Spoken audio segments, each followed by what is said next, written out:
Gadis itu memandangi gedung tua di hadapannya, membaca lagi alamat yang tertera di samping pintu besar, terbuat dari besi, mencocokkannya dengan alamat yang tersimpan di ponselnya. Sudah benar, dia tidak salah alamat. Dia sudah mendapat petunjuk untuk bisa masuk ke dalam bangunan ini. Dia harus menekan nomor tertentu di samping pintu. Suara dari intercom menyapanya dalam bahasa Inggris, menanyakan keperluannya. Pintu terbuka setelah gadis itu menyebutkan identitas dan tujuan kedatangannya.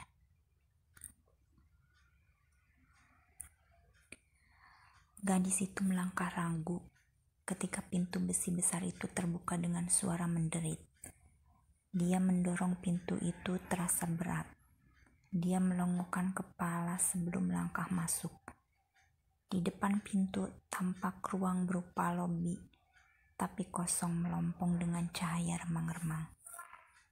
Perlahan dia melangkah masuk. Dia terlonjak saat mendengar suara berdentam dari pintu di belakangnya yang menutup sendiri. Di ruang kosong seperti ini suara itu menggema. Creepy amat sih tempatnya. Resepsionisnya di mana? Gumamnya terheran-heran. Dia melihat lagi alamat di ponselnya. Di lantai 2, gumamnya. Dia menatap lorong sepanjang sesudah lobi yang juga berpenerangan remang-remang. Datang ke kota baru yang jaraknya bermil-mil dari kota asalnya dan disambut suasana sepi seperti ini, seolah bagai merampas rasa percaya dirinya. Dia terbiasa mandiri. Keputusannya untuk melanjutkan kuliah ke kota ini pun sudah dia pikirkan masak-masak, disertai usaha keras hingga akhirnya dia berhasil mendapat beasiswa di salah satu perguruan tinggi di sini. Dia menguatkan tekad, tak boleh surut langkah hanya karena menghadapi kenyataan tempat tinggalnya di kota ini tidak seperti yang dia bayangkan sebelumnya. Tap, langkah kakinya menggema di lorong remang-remang itu. Dia meyakinkan diri, terus mantap melangkah diiringi irama suara sepatunya menyentuh lantai. Hingga akhirnya dia sampai di depan sebuah tangga dengan railing besi dan lift kecil yang hanya cukup untuk 2 orang. Di depan pintu lift terpasang tulisan peringatan, "Don't be noise." Gadis itu mendengus. Memangnya siapa yang bakal berisik di tempat sesepi ini? Batinnya. Dia menekan tombol naik di samping pintu lift. Mendadak tengguknya meremang. Terasa angin dingin seolah berembus. Lalu ekor matanya menatap sosok yang tiba-tiba muncul di tangga. Dia melirik dan mengerit heran. Setaunya sejak tadi tak ada siapa-siapa di tangga ini. Kenapa mendadak di anak tangga yang sejajar dengan atas lift muncul sesosok? Manusiakah?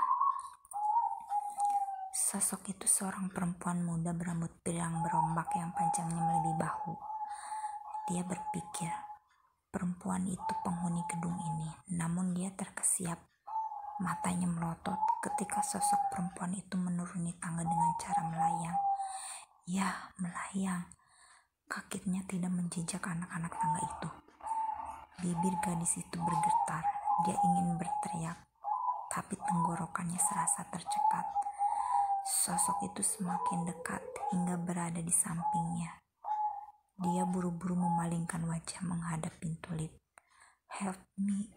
Suara itu terdengar seperti dibisikin dekat sekali di telinganya. "Please, help me." Jantung gadis itu berdetak cepat. Dia semakin tak yakin sosok di sampingnya itu manusia.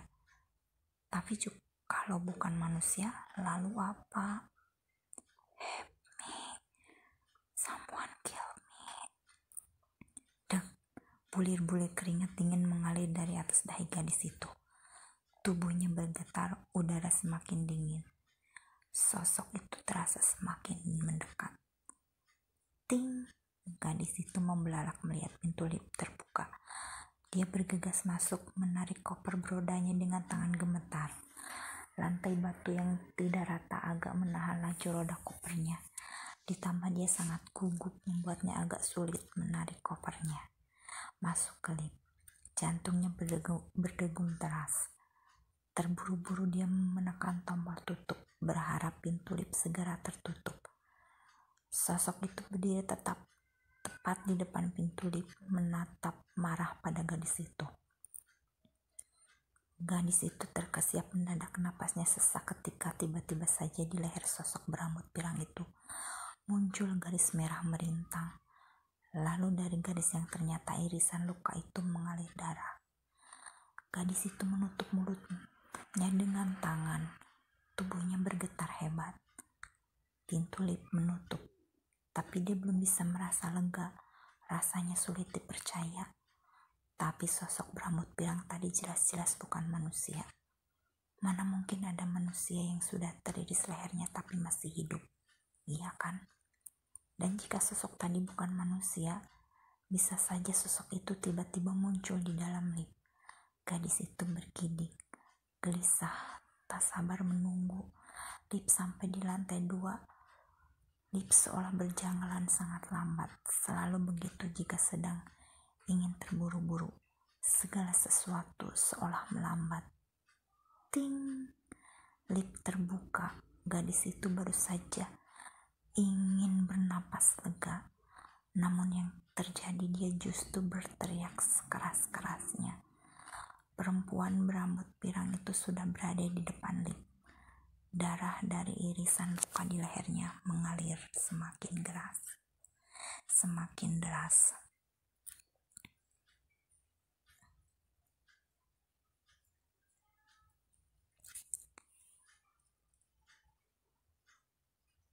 Ini adalah salah satu cerita dari Wattpad, karangan dari Arumi E dengan judul Nightmare